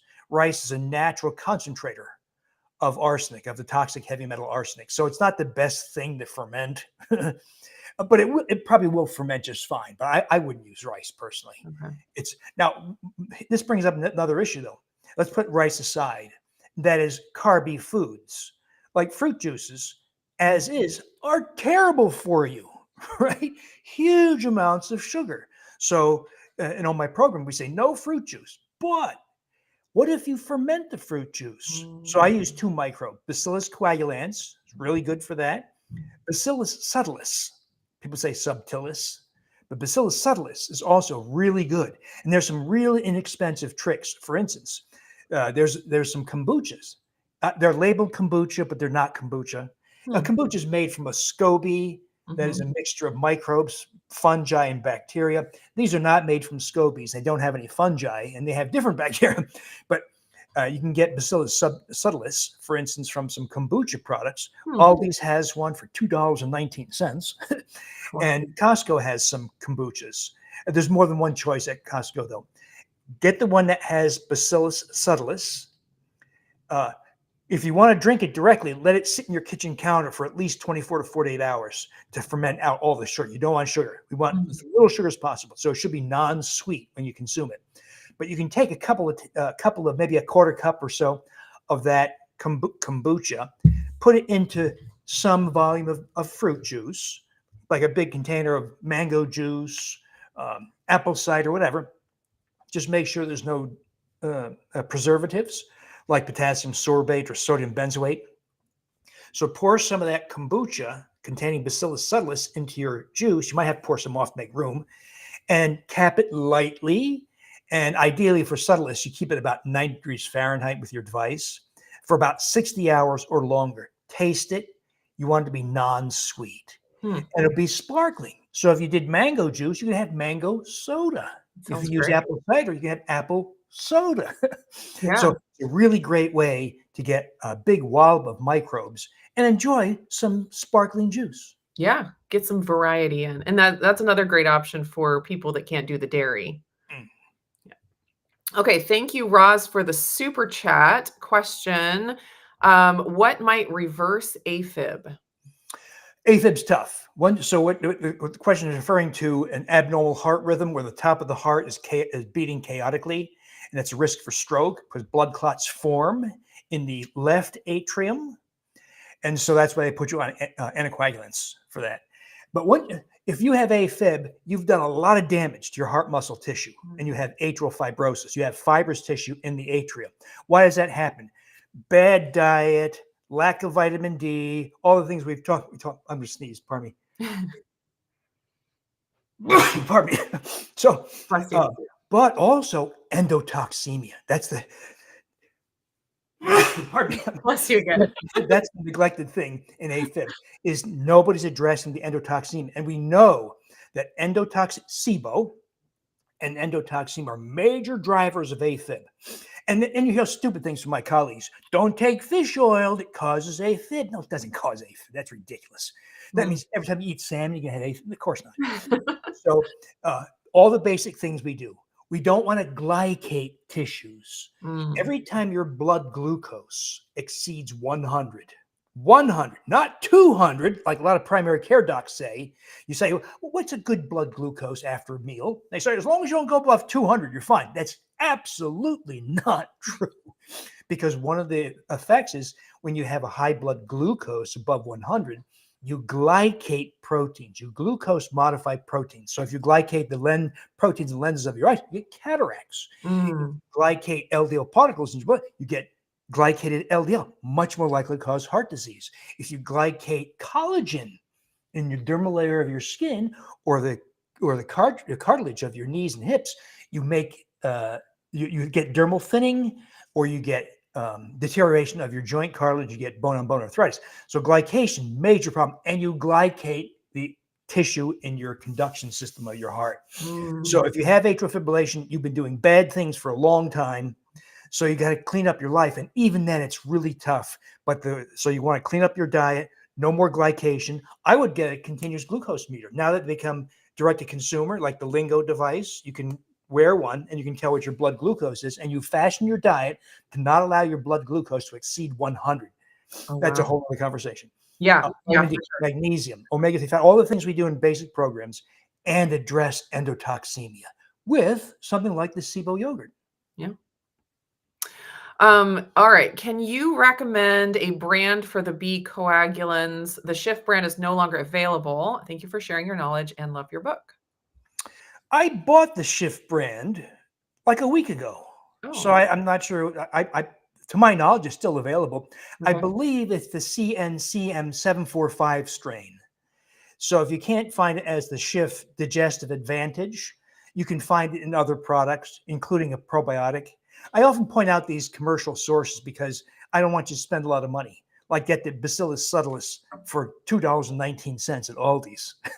I love when you can get some things really, really inexpensive. Yeah. The Shift Digestive Advantage, buy the cheapest one, $17, $18 at Walmart, Walgreens, whatever. But remember, we're going to increase the number of microbes. But if you can't find that, I believe it's the CNCM 745 strain that you can find from other products. All right. Is there a way to test our own yogurt for actual numbers? Yeah, you open an account at a testing laboratory, and then you pay the $300 to count your microbes. Yeah, we're all going to run out and do that. If you're fine, this is like saying, if I plant seeds for cucumbers, can I really know if cucumbers are going to come up? Well, yeah. I mean, it's really not that different. So I wouldn't stress too much about that. We have tested numerous times, and we do consistently get around 300 billion, give or take, as a yogurt. Yeah, and interestingly, I was skeptical that we'd get such great numbers in coconut milk, but actually we got higher numbers in coconut milk. My great surprise. Wow. It does help, I should mention, it does help in coconut milk because there's no lactose in coconut milk. It helps to add some sugar. A teaspoon to a tablespoon of sugar, in addition to your prebiotic fiber. And that really helps get better texture for your coconut milk yogurts. Yeah. Okay. And so as far as knowing what you're going to get, it is important to have a, starter that you do trust, which is why I'm just so excited about your My Reuteri supplement because, and I haven't used it yet to make the yogurt, but I'm going to be doing it soon and hopefully doing a new video sharing with that because you don't have to crush the tablets anymore or anything like that. So it's great. All right. Question from Jerry. Can you give your opinion on the Watchman procedure for heart patients? Now we're getting way off topic, aren't we? A little So, bit. uh, I don't even know what that is. So yeah, the whole this is for atrial fibrillation. okay. That's a whole conversation that really has nothing to do with what we're talking about today. What I would do is take a look. So I have a website where we help people. We have a two-way Zoom like this every week. Mostly we were taking a vacation for the holidays, but in general we have numerous conversations, not about the Watchman specifically, about atrial fibrillation and what's being done wrong, what's being done right in conventional circles. But the Watchman is one of the considerations to reduce risk for stroke. Okay. Let's see. This is just a quick one. If your Instant Pot has a sous vide function, can you use that instead of the yogurt button to maintain the temp needed? And I believe the answer is yes, as long as you can adjust the temperature, as long as you test the yogurt itself periodically and make sure that it really is what it says it is. Yeah, I don't have one, so Nili knows more about this than I do. Yeah. And I haven't used the sous vide setting on the yogurt because I do have the adjustable, but I think it would probably be the same unless it's doing some kind of a cycling thing, like Dr. Davis mentioned, where it's overshooting the temp and then coming back down. So that's the only thing you'd want to, be concerned about and watch for. Can you use the Gut to Glow supplement to make the yogurt? And I'm going to add on to this question. Are there benefits to using this instead of the My Reuteri by itself? Yeah, so the Gut to Glow has, of course, Reuteri, but also collagen peptide, marine source collagen peptide. I chose marine source because it's effective as bovine, porcine, or chicken at much lower doses, a tenth of the dose. So you can put it in a capsule. And it has hyaluronic acid. By the way, Neely, hyaluronic acid, one of the most interesting things around. Ladies say, "Oh, don't tell me. I apply it as a serum. I pay all this money, right, to get." Well, that's why I asked them. So you put it here. What happened to the neck on what happened to the skin on your neck or your abdomen? Nothing, of course. So hyaluronic acid is really interesting, consumed orally, including it's one of the rare fibers from animals, because hyaluronic acid is meant to come from consumption of organ meats like brain and skin and other things. Well, most people don't want to do that. So we have this collagen and hyaluronic acid depleted lifestyle because of the absurd advice to cut dietary fat and saturated fat and cholesterol. So we're adding it back. And then astaxanthin's a carotenoid. I chose that because it's the most potent carotenoid of all. It has great evidence for having such things as protecting us from sun damage, skin, and also reducing inflammation and reducing waist circumference. So I formulated that for skin. Turns out it's also for body composition and other benefits. So you can use the Gut to Glow, but what you'll get the microbe to proliferate, but you won't have any more collagen, hyaluronic acid, or the carotenoid because it gets depleted as you use a little of the prior batch. So, but you can. The only things to be aware of is the astaxanthin is going to be pink or orange. And you'll see a little of that in the first batch. Subsequent batches, you won't have it. That's not fungus. It's not mold. It's the astaxanthin. Okay. So you can do it. It's very easy to use the Gut to Glow. But if you use only the yogurt, then you're going to have to find some other way to get the other things, which you can do. You can go get bovine collagen. You can get hyaluronic acid. It's pretty widely available. And you can get the carotenoid astaxanthin as a supplement. You can do that too. Okay. All right. Question from Dirk. Is it possible that after making several batches, only one of the 3 bacteria strains is present? We kind of already covered that. Let's see. Is there a maximum period of time that I can take the yogurt or the capsules? Do you want to cycle off of it every once in a while or anything like that? No, so think of it this way. We're all supposed to. All mammals, all humans are supposed to have Reuteri all the time. So it's not a drug. So I think we've been so brainwashed by talk of drugs that this is not a drug, it's a microbe, right? So there's no need to cycle off. Like it doesn't. I will tell you though, many people have made this observation. They say, I was doing the Reuteri and I think I got some nice effects. My skin's a little smoother. I'm a little happier, but I didn't think it was that big. I stopped it. Oh, now I appreciate how much better I felt on the yogurt. So Mm. that can be kind of a useful little lesson. But in general, you do not need to do that. Okay, good. Many who are battling cancer are told to stop dairy products. Will making this yogurt make off-label cancer treatments invalid? I've never heard that, so I'm not sure I understand what that's all about. I can't Yeah. imagine why. And then for any reason, if you're supposed to be off dairy, you can always make the coconut milk version or, one of the other mediums that we talked about. Or take the probiotic. Yeah, exactly. Just take the supplement. And so the supplement has no dairy in it. Okay. Um, I am in week 2. What are the best foods to have while reseeding and what should be avoided? Well, Obviously. that's a whole diet conversation, right? So I would refer you to all my books and programs. We talk in detail how to construct a healthy diet. Even though Super Gut was written about the microbiome, I do review diet there too. One thing is clear. No human is supposed to eat wheat nor grains, certainly not the garbage that's currently being sold. That is the high yield semi-dwarf strain or GMO corn, right? So there's wheat and grains. We cross off the list. Sugars, of course, we don't want sugars. And that's why we brought back fruit juices, because we're not going to ferment it. And there's almost no sugar, and it provides a bunch of great microbes. By the way, doing the sparkling juices with the Bacillus coagulans is one of the best things you can do to protect yourself if you ever need to take an antibiotic. Sometimes we need to take antibiotics, not for a viral upper respiratory infection, but let's say you had a terrible UTI or you had pneumococcal pneumonia, whatever. Mhm. You may need to take it.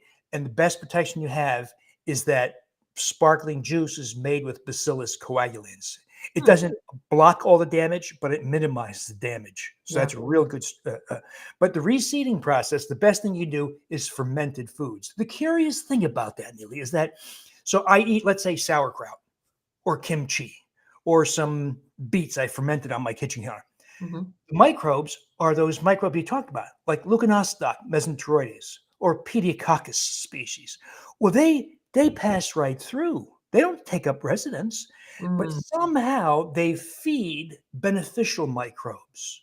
So the Leuconostoc and the Pediococcus, they pass right through, but then you see a bloom in beneficial species, Akkermansia, Fecalibacterium, Lactobacillus species. So the fermented foods, by an indirect method, and by the way, I know ladies go berserk for skin because I talk a lot about skin because ladies love to talk about skin.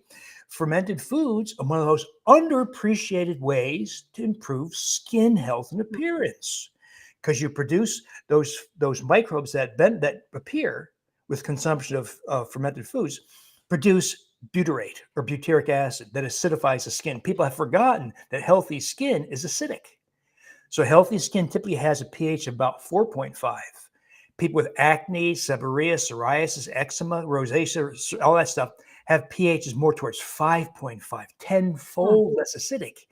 Because we want that acidic skin because that discourages proliferation of Staphylococcus aureus, a terrible, terrible pathogen, and encourages a benign, helpful microbe, Staphylococcus epidermidis.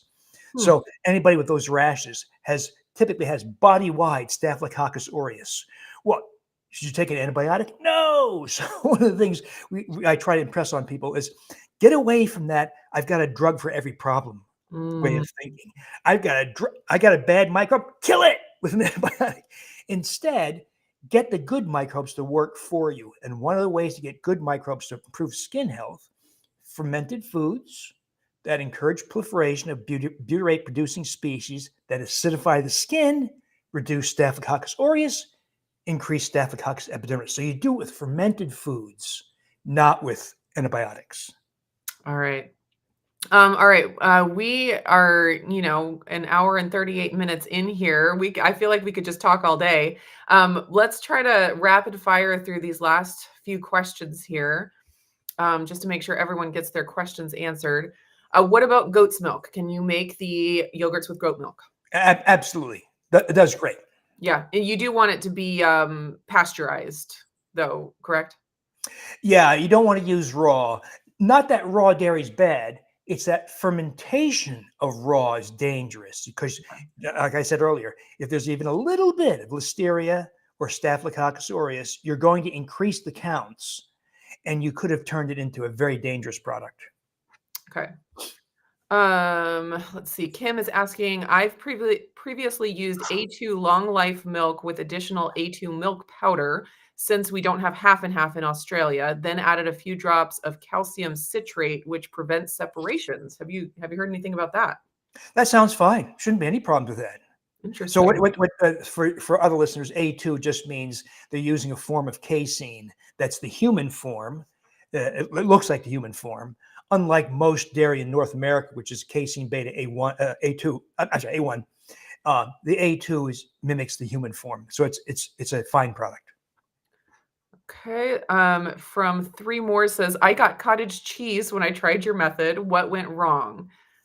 So if you stirred it, that will cause that effect. You shouldn't stir it, Mm, or you got a contaminant from, say, your inulin. So if you probably start over again and mm. buy a different form of inulin and or preheat to 180 degrees, and that should get rid of some of the microbes, not all the microbes. We'll figure out that whole spore forming issue. When you heat, you can't kill the spore formers is the problem. All right. Jazzy Jims is asking, wondering if I can make El Reuteri with a plant-based milk. We already talked about coconut milk, which you can. Are there any other plant-based milks that you've experimented with? I know some people have done it with some of the nut milks, almond, cashew. They're very thin. So I know some people have gotten what they thought was a satisfactory end result, but I've not done it, so I can't speak for Okay. myself. I always thought they were too thin and wouldn't be very satisfying. Yeah. Does the El Reuteri raise testosterone? And if so, how much? Well, in mice, over 300%. We've only informally tested in about 20 older males, like 55 and above, and we got an average of about 50% rise. Anecdotally, we've seen this. Guys will say, hey, I'm on testosterone cream or gel or pellets. And I had to stop those things because on the Reuteri, my testosterone level went way up. So I've seen that now numerous times. Hmm. So I believe it's a genuine effect. We will explore that formally. I did have that in that one clinical trial. We had to drop it because of budget reasons. But we'll try to do that again and formally document. But I can tell you, most people also, by the way, report an increase in libido. Both ladies and guys report an increase in libido, which can be a problem. Ladies in particular, ladies only have there's two drugs for libido, and they're both terrible, terrible. They're so ineffective that the FDA is contemplating retraction of their approval, Wow. like flibanserin. A woman has to anticipate sexual activity by 40 minutes ahead of time. Who can do that, right? And then inject themselves into the thigh. Wow. And it hardly has any effect at all. And yet that woman may have paid hundreds of dollars for that garbage drug. So the issues for libido, remedies for the low libido are very poor, especially for females. And here we have something that you did it for your skin or you did it for Sibo, but it Mhm. also increases libido. Yeah, just a happy side effect. I think we already talked about the coagulants, but do you have a recommendation for where to get the gas rye? The gas rye, the BNR 17 strain. So what happens is, in order to get a strain, you have to purchase huge quantities from a manufacturer. And they'll say something like, well, we'll sell you the gas. I'm making these numbers up, but it's something like this. We'll sell you 100 kilograms at $1,500 a kilogram. So it's a lot of money. So the only retailer I know who had that kind of deep pockets was Dr. Joe Mercola. Mhm. His Mercola Market has a product called BioThin, and that's the BNR 17 strain of Gasseri. Okay. The Bacillus coagulans GBI 3608, that's widely available. You can find that in many, many products. Okay. That's the so-called Ganeden strain. It's been around for years. That one's easy to find. Okay. Which brand of inulin do you suggest? Do you have one that you We like? don't have a preferred brand. It's kind of a commodity product, but it's clear that we need to have it sterilized. And there's no such thing as a sterile inulin on the market today. We looked at ours, and it did have some microbes. I mean, very few, not enough to make you sick. Mhm. But if it contaminates your yogurt and you're Mhm. fermenting it, or once again, you're amplifying bacterial counts, I think that's where the problem comes from. So we're going to have to find a way to probably ultraviolet treat the inulin. And then I'll say to you, okay, get it from here. Yeah. And they ultraviolet sterilize it first. We Okay, haven't so done if it anyone's looking for a good business to start, yet. sterile inulin is where to go. Can you use acacia fiber instead of inulin for a prebiotic? I've not done it, but people have told me that it's worked out fine, as has raw potato starch. But Mhm. once again, we have that issue of there may be some microbes. This is not just unique to these prebiotic fibers. Almost everything we have has microbes in it because we live in a micro. We are, to a huge degree, microbial creatures. There are microbes all over us. They're in our eyes, brain, thyroids, bowels, of course, heart. We are walking microbe factories. And so, likewise, products we come in contact with all have microbes also. Yes. Okay, next question. Is consuming hot liquids at the same time as consuming the yogurt going to kill off some of the microbes? Probably.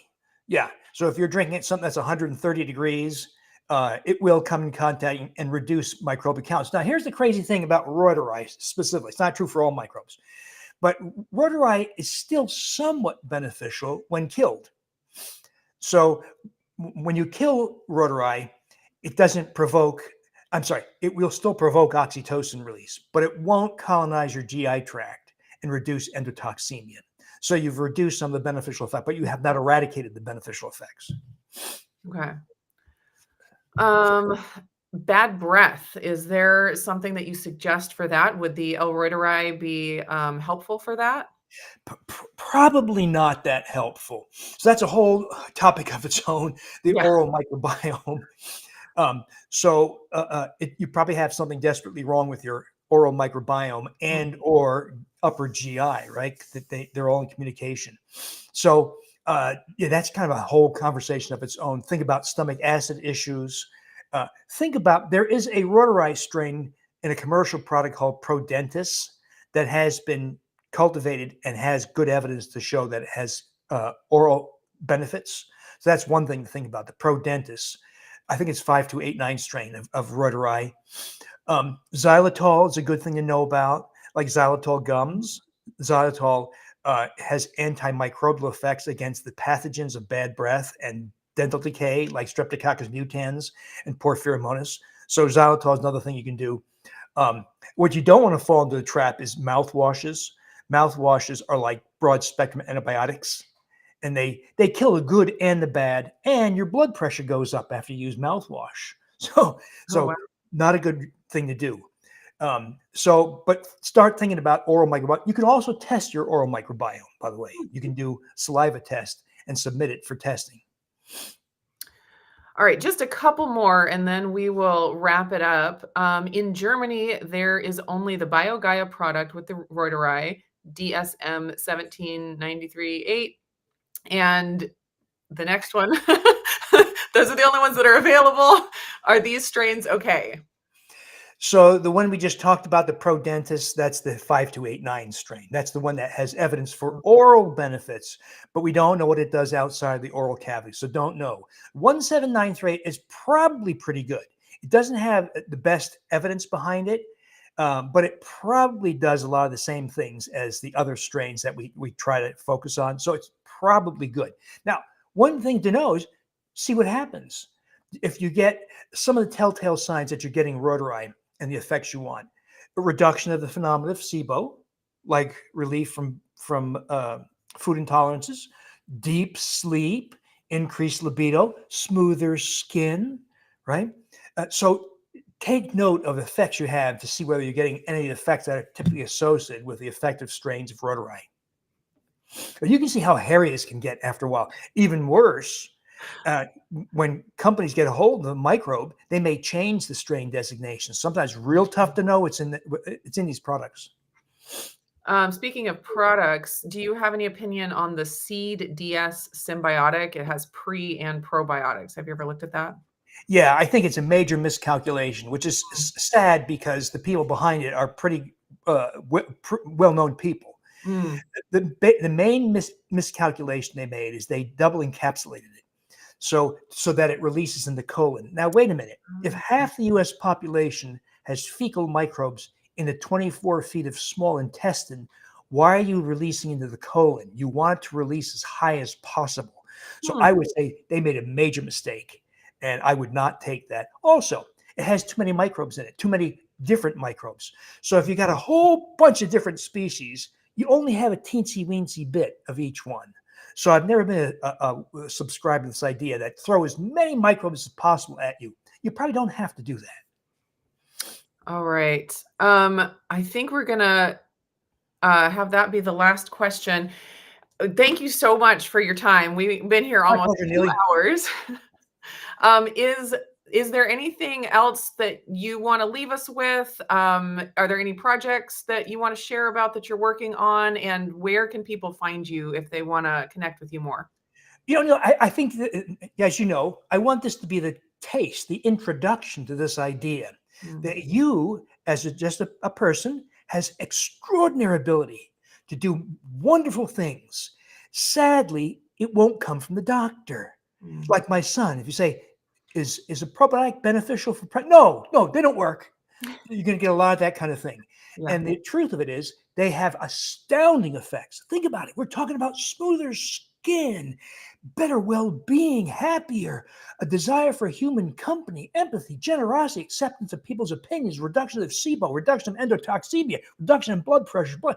And of course, they work. Well, but a much more focused approach to restoring microbes, like those keystone microbes, Reuteri, Gasseri, Bacillus coagulans, fermented foods, so inexpensive, so easy, so hugely beneficial. Mhm. So know that despite what the doctors tell you, know that you do have extraordinary power. And let this be an introduction. Maybe in future you want to ferment Lactobacillus brevis because it makes you a little smarter. Or how about Bifidobacterium infantis for that new baby? Or Mhm. Lactobacillus crispatus for reproductive health? Or Bacillus coagulans because it helps recover more rapidly after strenuous exercise or heavy work. You can achieve all kinds of things. We'll be talking more about these kinds of things. For instance, what if you have high uric acid that causes you to be more prone to diabetes and heart disease? Well, we have a microbial solution for that too. And you can make it into a yogurt. So we'll be talking about these. But a lot of these I talk about in my blog, williamdavismd.com, Have that in the or my description. website, Mhm. infinite innercircle.drdavisinfinitehealth.com. So a lot of that's there. And of course, the basics are in the Super Gut book. Yes. Oh, yeah, that's definitely huge recommendation to pick that up and just get started on the gut healing journey. It's a lot of work and, it's not simple and straightforward, but it is so rewarding when you really start making those changes and seeing the benefits of what it's like to have a gut that functions as it's supposed to. So thank you again so much for being here, for your time, and for answering all the questions. We really appreciate it, and hopefully we can do it again sometime.